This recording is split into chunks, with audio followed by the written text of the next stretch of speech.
Welcome to Behind the Bands, a show where we bring you a closer look at musicians and artists performing in the 4 states. I'm your host, Yaneli Lopez, and today we have Fox Royale, an indie rock band consisting of Nathan Hurley, his brother Caleb Hurley, and Mario Nunzio de Bartolomeo. They bring electrifying live shows and original songs with upbeat melodies and catchy vibes. So let's go ahead and kick things off with I'm Going Out by Fox Royale.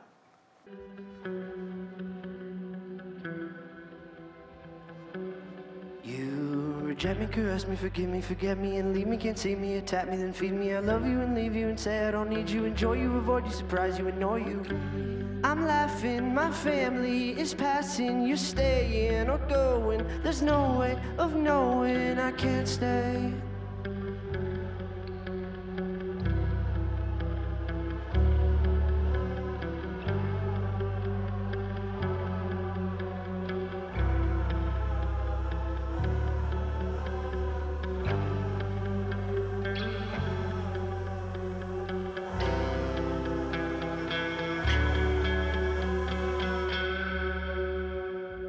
I'm going on. I'm going out. I'm getting lost. I'm going on. I'm going out.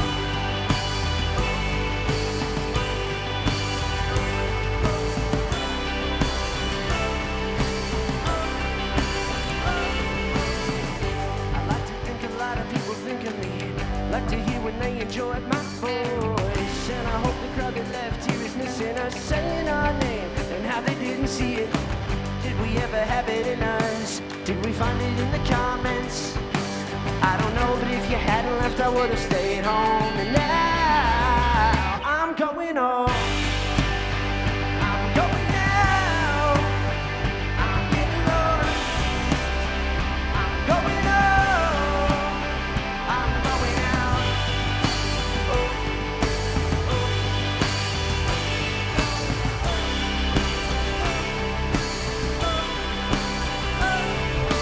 Say that I'm a fake. I hope I prove you wrong along the way. Going, gone. We never stay. Don't go quiet. Don't go quiet. Say that I'm a fake. I hope I prove you wrong along the way. Going, gone. Going, gone. We're going, gone. We're going. I'm going on. I'm going out. I'm getting lost. I'm going on. I'm going out.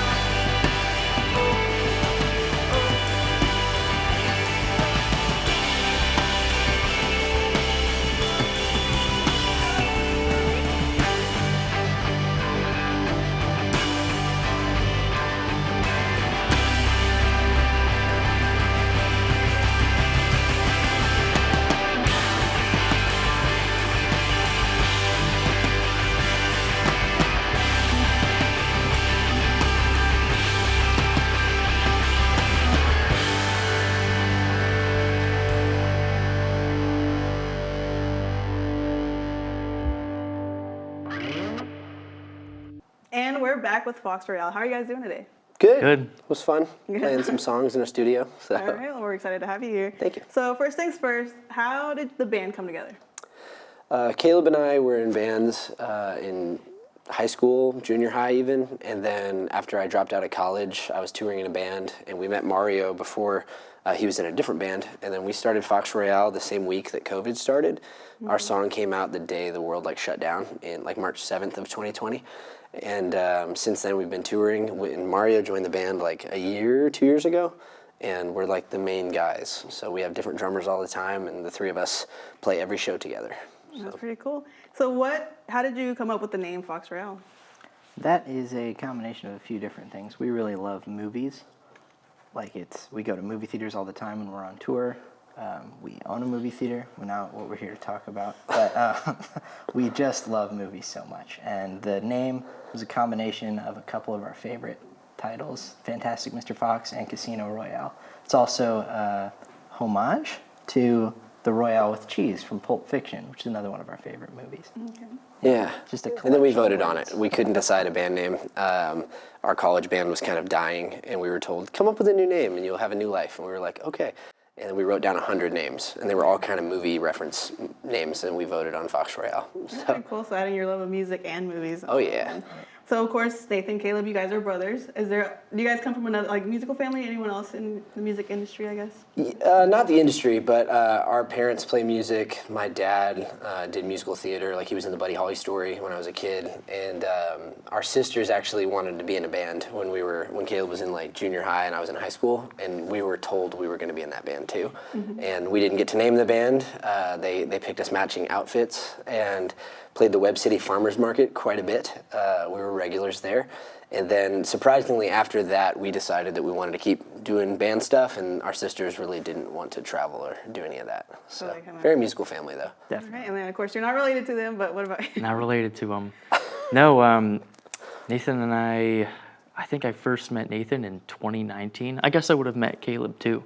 So we met probably like 6 years ago. That's crazy. And yeah, I was in a different band. I was living in Denver, Colorado at the time, and I was also in high school. And I just kept in touch with Nathan, and you started like taking solo trips to Nashville, where I moved during COVID, and we wrote a song called "The Big Premiere," and that was, I think, in like spring of 2022, and we've just kind of been playing it at shows ever since, and hope to release it this year. I think that's the plan. So. All right. So then, if you guys could just go down the road, why did you pick the instrument you guys perform today? I play a bunch of different instruments, and I've always just sort of picked up whatever was necessary, whatever the band needed at the time. So I was a drummer very briefly. I was a banjo player when Mumford & Sons took over the world. I played keys for a while, but one of my favorite movies is Scott Pilgrim versus the World. So when the opportunity to play bass came up, I had to. I just want to be exactly like him. He's my hero. Yeah. Yeah, and then I play guitar as little as possible. Caleb he'll have to learn a new instrument every couple years if somebody can't tour, or if somebody gets sick and we still have to play a show. Or I'll say yes to shows and then find out somebody's not available to play it, so then Caleb's like, he'll pick it up.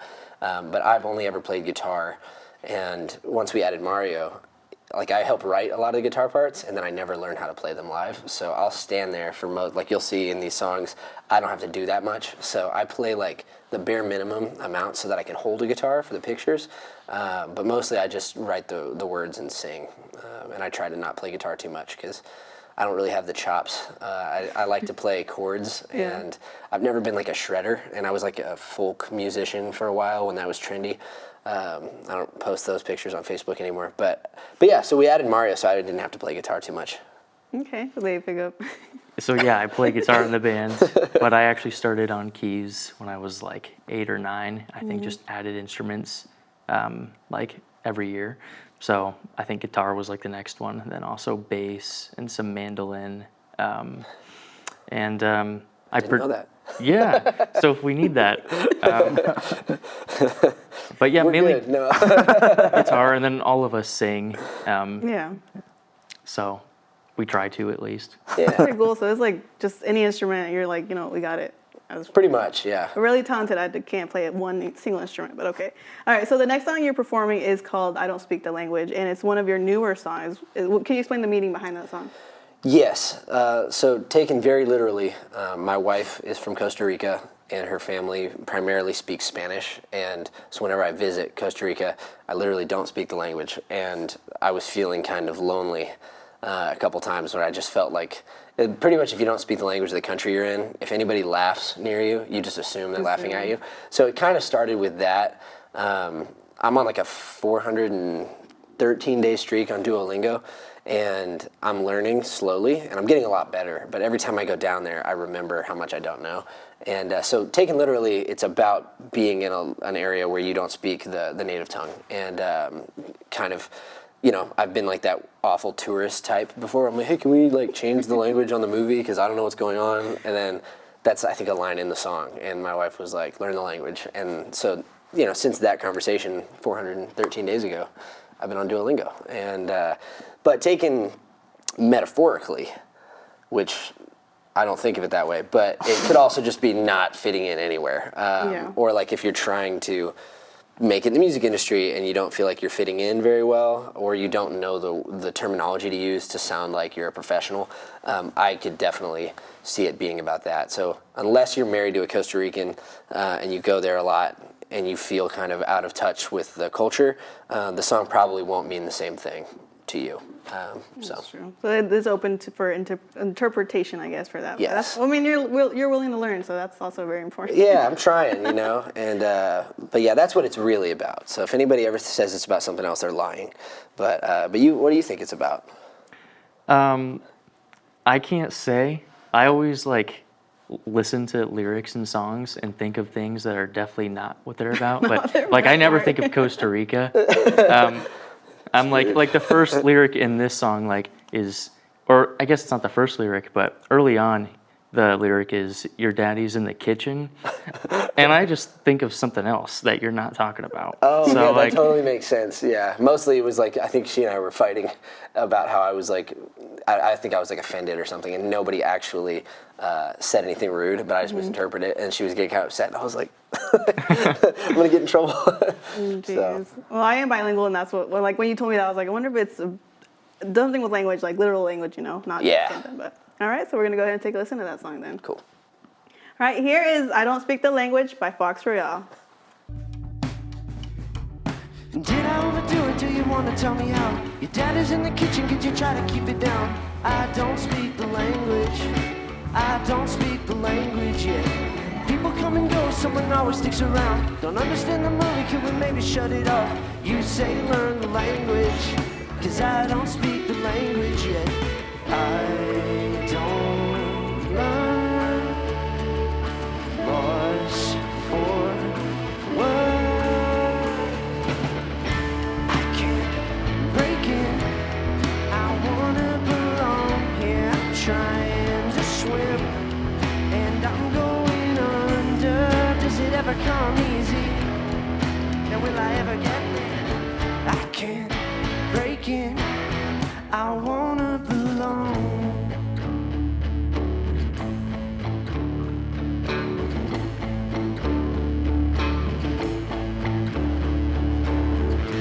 You've got to help me understand, make it make sense. You've got to help me understand. I'm lost. I don't learn laws for word. I can't break in. I wanna belong here. I'm trying to swim, and I'm going under. Does it ever come easy? And will I ever get there? I can't break in. I wanna belong.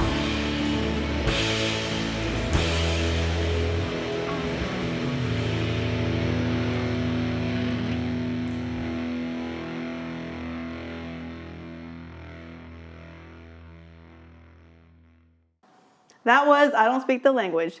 So you do a lot of traveling, and you don't usually perform here in Joplin. Maybe except you said once a year, I think, for Joplin. Yeah, at the most. So how do you manage the balance, life and performance life? The two other songs that we're playing today are kind of about both of those things. So "Don't Call Me When You're Lonely," terrible title for a love song about missing home. But a lot of that is about just being on the road. And there's an issue when you're in a relationship where if you're on stage, but your Costa Rican wife back home goes to bed early, I might be playing a show when she calls me to say goodnight. So there are times when I won't get back to her fast enough. And that was a lot of the tension early on where, the band started, and then we had a year off from COVID. Then we weren't used to touring anymore. So then we started playing 100 shows every year. Then we were gone a lot. So there's a lot more relational dynamics that you have to balance, and just make sure the people that you care about know that you care about them. So that's kind of what "Don't Call Me When You're Lonely" is about. And then Big Premiere is about all the guys that have quit because they just can't handle being on the road when people at home miss them, you know. So it's kind of a petty breakup song, really, but it's about like bandmates that quit essentially. Oh, really? And I'm still buddies with a lot of them, but I sent them the song. I was like, hey, I wrote this with the new guy Mario. So what do you think? And they were like, it's kind of mean, but they like it. So Yeah, yeah. they're nice about it. And then speaking of shows, you have opened for big acts like Plain White Tees, Fits and the Tantrums, and you even went to Europe for Young the Giant. Can you explain to us what that experience has been for you guys? It's been awesome. It's like some of the highlights of my life at this point. Going to Europe and playing in like Milan and Vienna. Definitely, it's always stressful. It's a very hard thing to do. With most of these, we've had like 2 or 3 weeks notice tops, but always worth it. And if you are given the opportunity, you should absolutely say yes. We try and just say yes to everything that comes up, and it's worked out pretty well so far. Yeah. That's how we're here at MSSU. And we learned how to drive on the left side of the road when we went to Europe. And Yeah. we got there with no instruments, and we just bought stuff off Marketplace, and then like rented a car, and then just drove it out of the country we were in. Didn't tell them that's what we were doing, and then brought it back to the same spot in London. And we're like, here you go. There's like 10,000 miles on it. But yeah, we get to open for a lot of our favorite bands. We're opening for some bands we really like this week. I think this is coming out after probably, but if you want to talk about kind of what we're doing this week. Yeah. So This week. Well, then we won't be airing this week. True. No, it's okay. They're just big bands. Oh, that's okay. all. Sorry. Yeah. Sorry. Go ahead. yeah, so on Thursday we're going to Columbus, Ohio, to open for a band called Almost Monday. The very next day we're driving down to Lynchburg, Virginia, to open for a band called Colony House. It's like 2 of our favorites. So. 2 of our favorites, and I think I first heard them in 2018 when I was like 16, and have been listening to them ever since. So I know you guys have been fans for a while too. So we're just driving across country because they asked us if we could open the show. We're like, yeah, we'll be there. And they're like, are you guys going to be in the area? And we all was like, yeah, we're planning on passing through Virginia this week anyway. So we one time drove all the way to Portland, played a show, and drove home. And it was like a 48-hour trip, and like most of it was in the car. Well, that's pretty cool. You guys are getting recognized, at least across the U.S. as so far. Yeah. So how do you guys go from? I'm assuming that their audience vibe is a lot different state to state. How do you go about fulfilling? I guess knowing how to fulfill the audience. We try to play high energy. There are certain pockets of the U.S. I'm not going to name any of them, but there are certain pockets that like they will not give you any energy. And then there are some crowds where they're a little more comfortable in their own skin. They're not afraid to dance. Midwest area, kind of where we were all raised, is a lot more like reserved. So for us, we just go and honestly we try to almost embarrass ourselves with how much energy we bring, and we try to not let the room dictate how much energy we give. Now if the room's really energetic, then we'll go even harder, but we try to like have a bare minimum of like, this is somebody's first time seeing us, this might be somebody's last time seeing us, so we really try to like send it every time. But pretty much the same show every night for us. Like, I'd say so. yeah, even if there's 5 people in the room, we'll play it like it's sold out. And if it's sold out, we try to just do a good job. You go further in. But Okay, and then the next song you're performing is Big Premiere, which you did explain a little bit about it being a petty breakup with bandmates and stuff. Oh, Can you yeah. go, so what made you guys? You both wrote it. What made you guys want to write that song? Mario like wordsmithed it with me because I had a lot of things. I was talking to him, hadn't even asked him to like be in the band yet, but I was like realizing I had these holes to fill in my band and was pretty frustrated because I even went to Nashville by myself, and originally somebody else was supposed to go with me. So I went solo and was just pissed off, and pretty much all our songs are very literal. So I was like, here's kind of what I'm thinking, and Mario would be like, well, what if you did this? What if you changed it to this? And kind of put it together in a more poetic format than I normally would. I don't think he came from another band, but it wasn't quite the same. Like he wasn't left with the band as everybody else left. So I don't know how much, I think most of the animosity was probably me, all the bitter, angry pettiness, but then he helped me just make it a little softer, a little nicer. So, All right. yeah. So of course we're gonna go ahead and take a listen to that then. Cool. All right. Here is Big Premiere.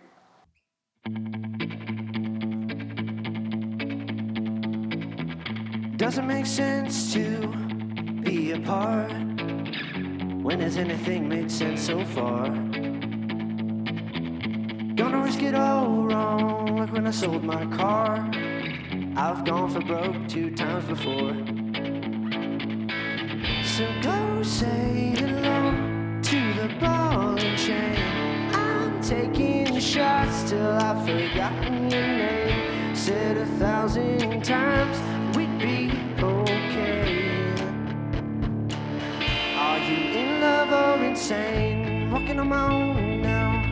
the stress falls off. I'm kinda hoping I'll get lost. Heard you're gonna be here for my biggest show, but your better half wouldn't let you go. So go say hello to the ball and chain. I'm taking shots till I've forgotten your name. Said 1,000 times we'd be okay. Are you in love or insane?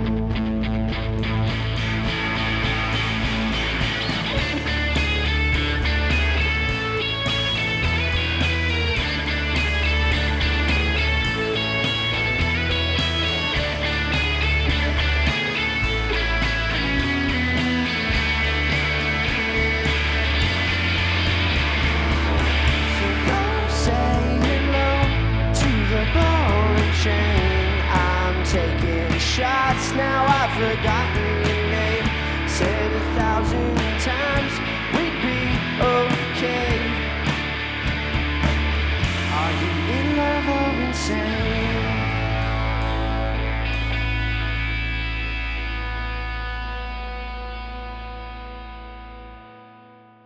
And we're back. So something interesting is you guys, of course, we saw a drummer, but you changed drummers depending on where you're going. Yeah. Why did you make that decision? This is his first show, actually.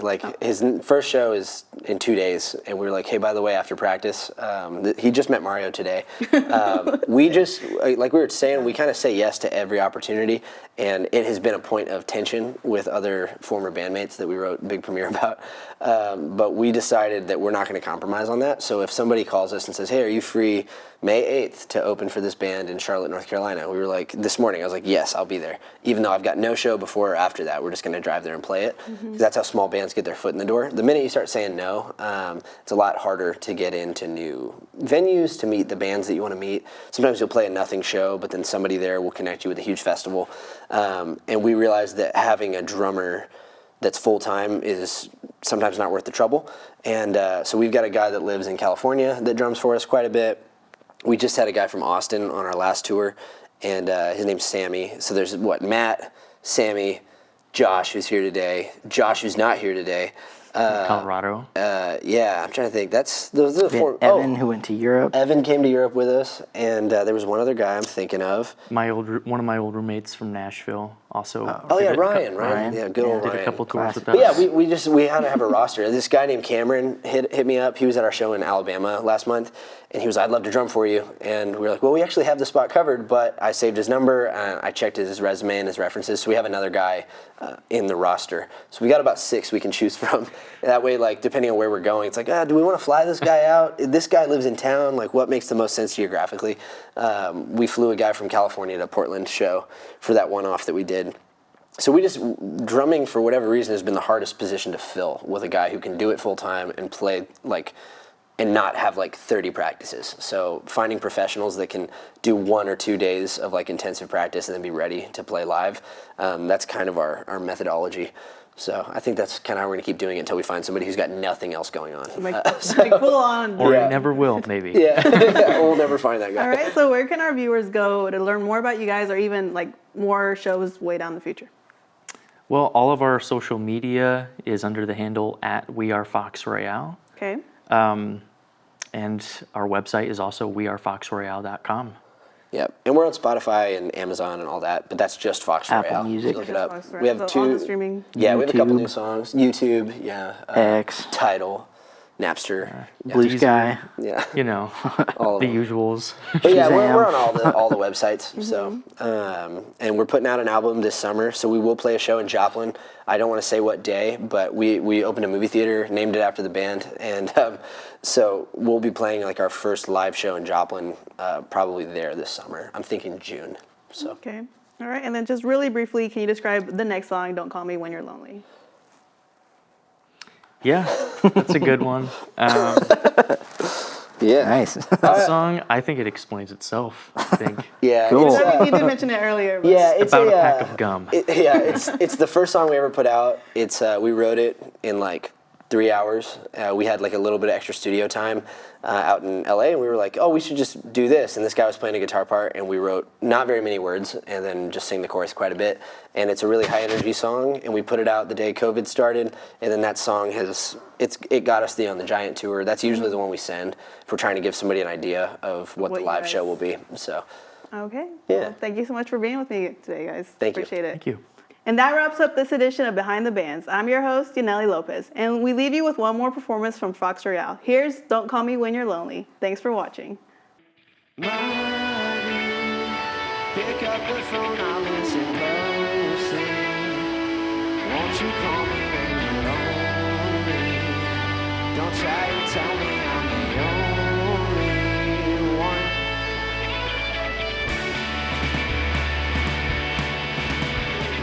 Money, pick up the phone, I'll listen closely. Won't you call me when you're lonely? Don't try and tell me I'm the only one. Did not know I slipped up until you told me. I did not mean to pass out. I thought I replied. I swear I tried to stay up later.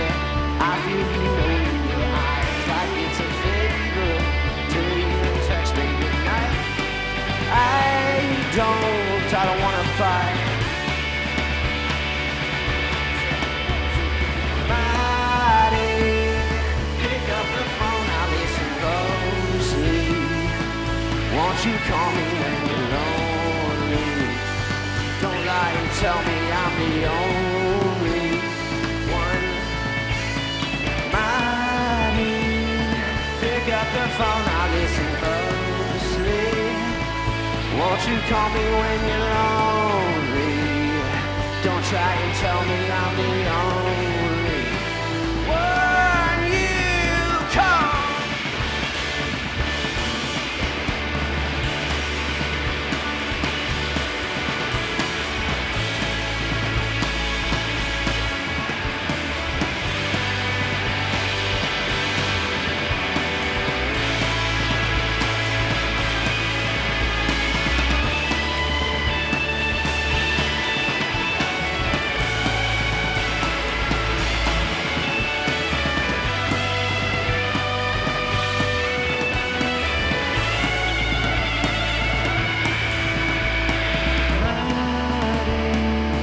Pick up the phone, I'll listen closely.